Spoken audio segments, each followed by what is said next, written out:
RTO office Chamba की ओर से वाहनों की पासिंग और ड्राइविंग टेस्ट का शेड्यूल जारी कर दिया गया है। इसकी जानकारी आरटीओ चंबा ओंकार सिंह ने दी। उन्होंने बताया कि 7 और 21 अप्रैल को आरटीओ चंबा कार्यालय में आवेदन करने वालों के ड्राइविंग टेस्ट लिए जाएंगे। वहीं 11 और 22 अप्रैल को आरएलए चंबा के आवेदनकर्ताओं के ड्राइविंग टेस्ट आयोजित होंगे। इसके अलावा 5, 12 और 20 अप्रैल को वाहनों की पासिंग का शेड्यूल चंबा में रखा गया है। उन्होंने इस शेड्यूल के मुताबिक ही लोगों से वाहनों के ड्राइविंग टेस्ट और वाहनों की पासिंग की सुविधा का लाभ उठाने का आह्वान चंबा जिले के वाहन चालकों से किया है। आखिरकार पार्षद, उप प्रधान और समाजसेवी के संयुक्त प्रयासों से सूही से मुलुणा तक पैदल मार्ग के हालात को दुरुस्त करना शुरू कर दिया गया है। यहाँ स्पष्ट कर दें कि सुराड़ा की पार्षद उर्मिला जसरोटिया, लुड्डू के उप प्रधान रमेश शर्मा और समाजसेवी भूपिंदर सिंह जसरोटिया के प्रयासों से ही सूही से मुलुणा तक पैदल मार्ग के हालात को दुरुस्त किया जा रहा है। यहाँ स्पष्ट कर दें कि 11 से 13 अप्रैल तक मुलुणा स्थल पर पारंपरिक सूही मेला आयोजित होता है। चूँकि वहां तक पहुंचने का रास्ता काफ़ी खराब हो चुका था, जगह जगह डंगे धंसे थे तो वहीं जगह जगह झाड़ियां भी उगी थी। बहरहाल सुराड़ा की पार्षद उर्मिला जसरोटिया, लुड्डू के उप प्रधान रमेश शर्मा और समाजसेवी भूपिंदर सिंह जसरोटिया के प्रयासों से सूही से मुलुणा तक पैदल मार्ग के हालात को दुरुस्त करने का प्रण लिया गया और इस मार्ग को दुरुस्त भी किया जा रहा है। इसके लिए लोगों ने आभार जताया है। जिला क्रिकेट संघ के अध्यक्ष मनोज शर्मा ने कहा कि एचपीसीए क्रिकेट सब सेंटर चुनाव में खिलाड़ियों को अपनी प्रतिभा को निखारने का मौका मिलने वाला है। उन्होंने बताया कि क्रिकेट सब सेंटर के लिए बंजराड़ू स्थित मैदान पर सब सेंटर के लिए खिलाड़ियों का ट्रायल 4 अप्रैल को होगा। उन्होंने बताया कि ट्रायल दोपहर 11:30 बजे शुरू होगा। इसमें भाग लेने वाले खिलाड़ियों से किसी भी प्रकार का शुल्क नहीं लिया जाएगा। ब्रह्मौर विधानसभा क्षेत्र के विधायक जियालालपुर ने शनिवार को गैर जनजाति क्षेत्र के प्राइमरी स्कूल टाटरी का विधिवत शुभारंभ किया। इस दौरान लोगों को संबोधित करते हुए जियालालपुर ने कहा कि सरकार द्वारा बच्चों को गुणात्मक शिक्षा प्रदान करने के लिए हर संभव प्रयास किए जा रहे हैं। उन्होंने इस दौरान केंद्र और प्रदेश सरकार द्वारा चलाई जा रही विभिन्न जन कल्याणकारी योजनाओं एवं नीतियों और कार्यक्रमों की जानकारी भी प्रदान की।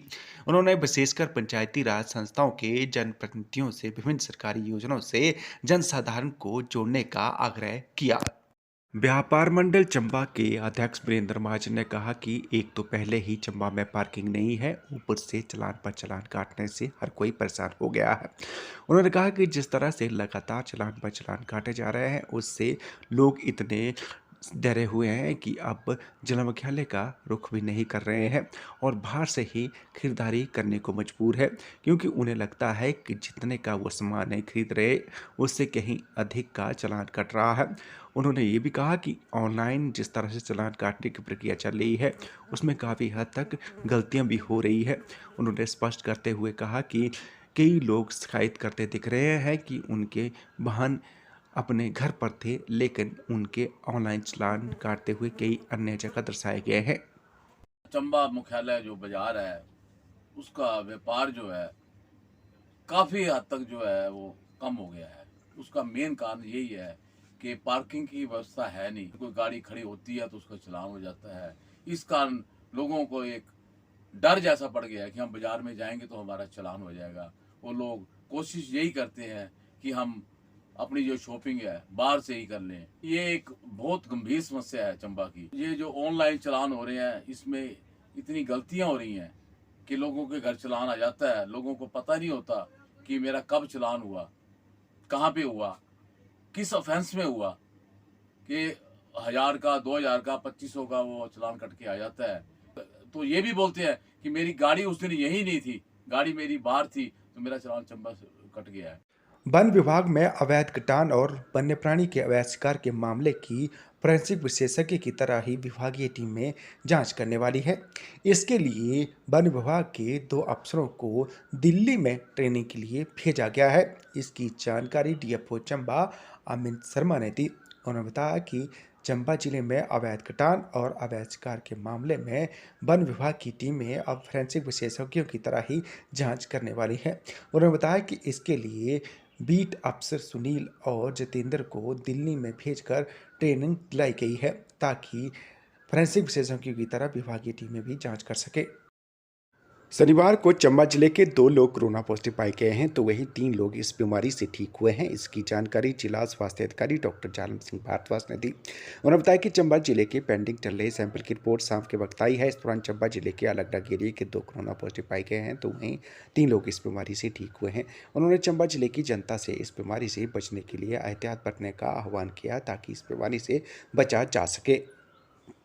भारतीय जनता युवा मोर्चा की महिला जोन की महत्वपूर्ण बैठक महिला में भारतीय जनता युवा मोर्चा के जिला अध्यक्ष अनिल कुमार की अध्यक्षता में हुई। इस बैठक के दौरान महिला जोन की भारतीय जनता युवा मोर्चा की आगामी कार्य योजना तैयार की गई। इसकी जानकारी भारतीय जनता युवा मोर्चा के जिला अध्यक्ष अनिल कुमार ने देते हुए बताया कि भारतीय जनता युवा मोर्चा की महिला जोन में आयोजित बैठक के दौरान आगामी कार्य योजना तैयार करते हुए युवा मोर्चा की बूथ स्तर पर सरकार की योजनाओं को लेकर विशेष अभियान चलाने की रणनीति तैयार की गई। इस मौके पर सभी पदाधिकारी मौजूद रहे। चाइल्डलाइन टीम चंबा की ओर से शनिवार को पंचेला गांव में आउटरीच कार्यक्रम के तहत जागरूकता कार्यक्रम का आयोजन किया गया। इस जागरूकता कार्यक्रम के दौरान चाइल्डलाइन टीम चंबा के सदस्य पंकज और काजू राम ने चाइल्डलाइन टीम के टोल फ्री नंबर 1098 के संदर्भ में महत्वपूर्ण जानकारी दी।